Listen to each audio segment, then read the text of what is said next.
This is your friendly neighborhood ex-Muslim. Somali ex-Muslims are some of the bravest ex-Muslims out there, facing harsh consequences from their family and often shunning by the community for making this decision. For a woman to leave Islam is even tougher yet. Sherif is a Somali woman who bravely left Islam publicly despite the consequences. She shared her story of how she faced her doubts and swallowed the hard pill of reality, leaving the religion of her childhood behind. Here's me reacting to her video from last year. And everybody just had this stance of, don't question it, don't question this. Your faith is weak and you need to repair that faith. So connect with God and read the Quran and pray. And I tried so many times. I would cry so hard some nights because I genuinely didn't believe in this faith and felt like I was destined for hell because of it. I punished myself, I felt guilty.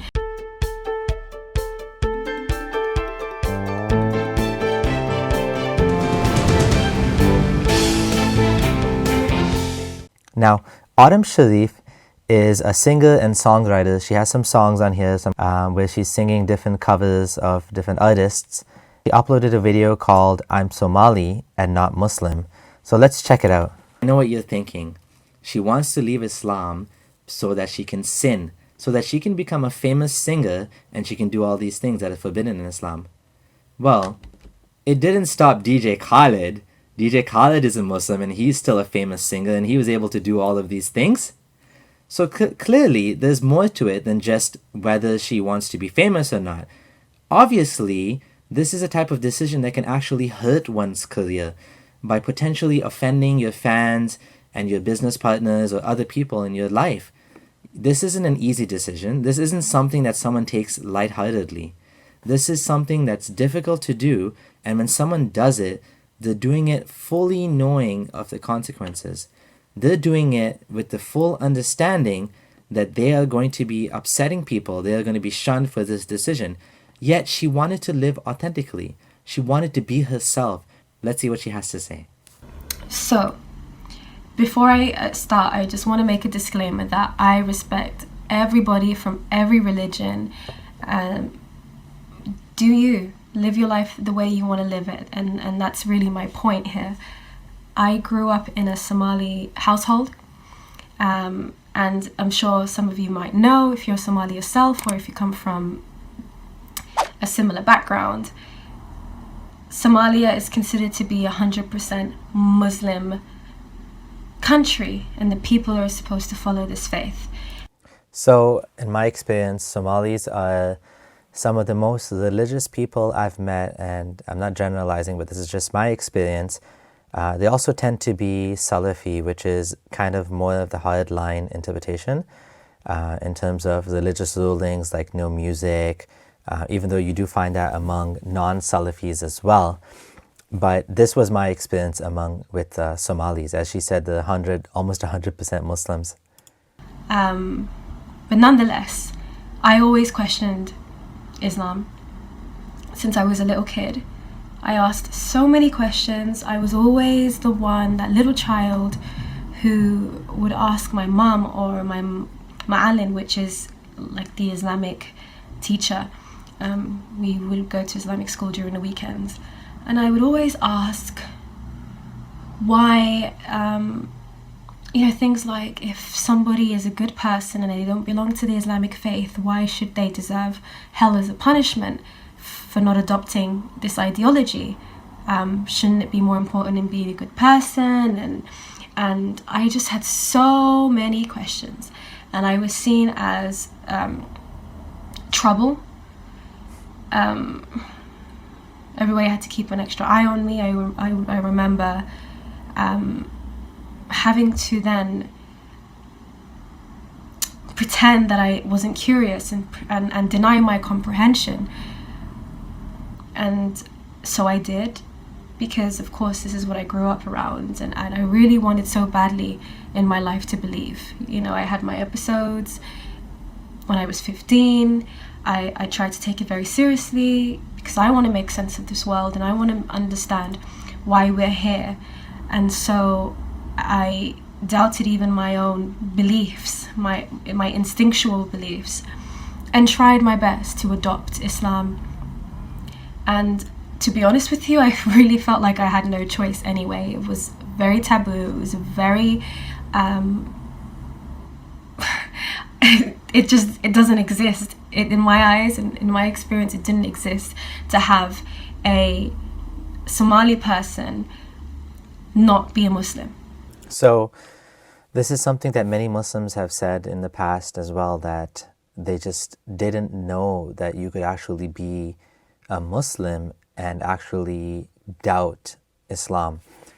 It's because the religion is enforced as a sort of groupthink where everybody is kind of made to believe, so that people that don't believe, that idea is not even, it doesn't even come about. The questioning it's not, obviously not welcomed in some cases. Some families are better at this, but obviously the common experience is that questioning is a bad thing. And people that question, usually they're kind of told you just have to believe or you have to trust in God.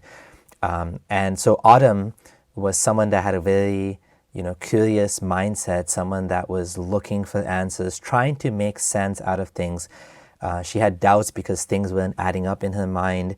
And so this is a very naturally curious person. And of course, a curious person is not satisfied with answers that are just like, you just have to believe, or it's just this way, or God knows best. Those two dots don't, they connect, and it's just assumed. And I tried my best. I would cry so hard some nights because I genuinely didn't believe in this faith and felt like I was destined for hell because of it. I punished myself. I felt guilty. This is one of the more dark sides of religion. When people say that religion is something that people depend on, something that allows people to cope with life, well, it also causes a lot of pain and anguish and confusion, right? When you start to find that things are not adding up, and you start to find that you can't choose whether you believe or not, you just don't believe. Things just don't make sense to you. And what happens? Guilt and pain and sadness, all of these things come out because what you're being told and what you're being taught doesn't add up with what you're finding in the world, right? I went to the mosque. I went to go clean the mosque in the weekends after school, just to feel good about myself, just to feel enlightened. I would talk to my cousins, and everybody just had this stance of, don't question it. Don't question this. Your faith is weak and you need to repair that faith. So connect with God and read the Quran and pray. And I tried so many times. So many times. It's just so important people know this, that people don't tend to just leave religion just like that.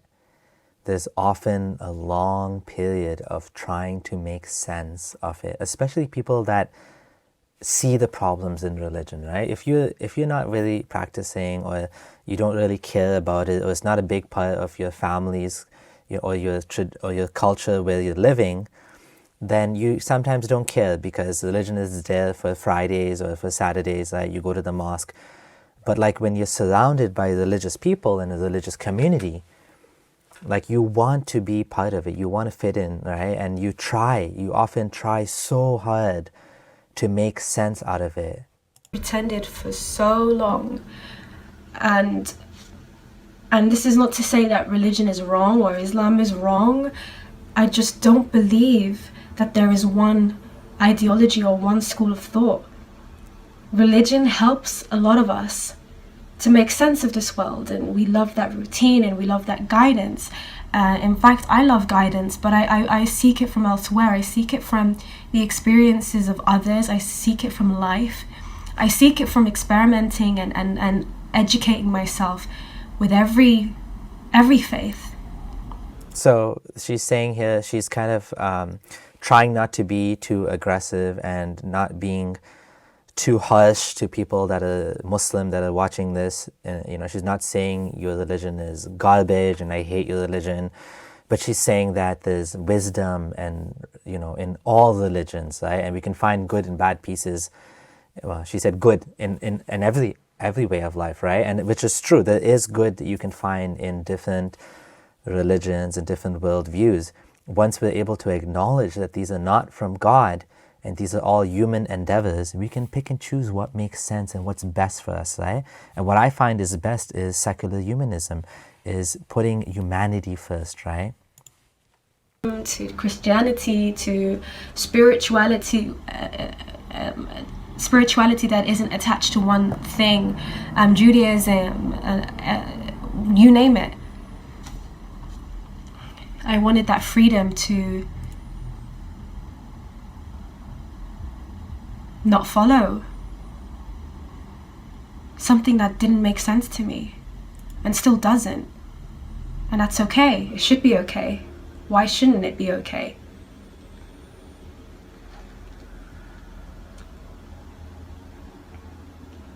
I used to wear the hijab all throughout my childhood and teenage years.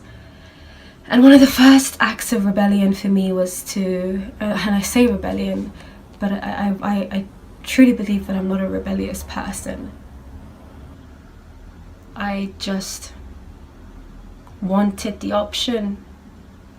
I didn't want it decided for me to wear the hijab, so I took it off, and it was a challenge. I'm sure many Muslim women who don't wear the hijab right now can relate, especially when it's expected of them. You'd be lucky to have, the lenient, do whatever, don't wear it parents, and they exist and they're amazing. And I was one of those lucky. I didn't have to wear hijab, but I had those lenient, not just parents, but my whole extended family is quite liberal, and I'm very thankful for that. And like she said, if you're in one of those families, you're lucky because they accept you for who you are, right? They allow you to be authentic. They allow you to be yourself. But it's been a long journey, and I just don't care enough now to pretend. I think it's pretty obvious. A lot of people, they ask me and they're curious. And I was triggered once, actually, not long ago, because for a long time, whenever I would meet somebody in the street or whatever have you, I would tell them I'm not a Muslim, and they'd be like, really? Different types of reactions. Some are like, oh my god, me too. And there's so many people that I've met who say me too when it comes to how I feel about not belonging to Islam. This is so true. There are so many people who are actually in between Islam and not Islam, or they're just culturally Muslim. I hear this over and over and over again. There is a huge tsunami coming of apostates, people that are only, very loosely tied to the Islamic dogma. And I don't even want to say that I left Islam, because I feel like I never was a Muslim. But I was triggered because this one time I went... So I think, again, she's trying to kind of not be as aggressive and saying that I'm here and I'm leaving your religion. So she's trying to water it down and saying that, well, I never really was a Muslim, which is something that some Muslims will use against her and say, oh, you were never a Muslim. But like, if you look at what she said, right, for the last 10 minutes, she told us how hard she tried to believe in this thing, how difficult it was, how she tried to submit, how she used to clean the mosque, how she wanted to be a believer, but she just couldn't make it make sense. So this all shows that she was sincere in trying to be a Muslim. It just didn't work out for her. Back to my old community. I was doing some work with the youth club there, and I came across someone I grew up with, an older man who knew me from childhood, and he asked me, and I, out of, I guess, fear, told him that I was. And it really bothered me when I left that building and I was traveling home. And I thought, for fuck's sake, I'm not going to pretend. For who? For what? Why is it so hard to believe, you know, that a person can think for themselves?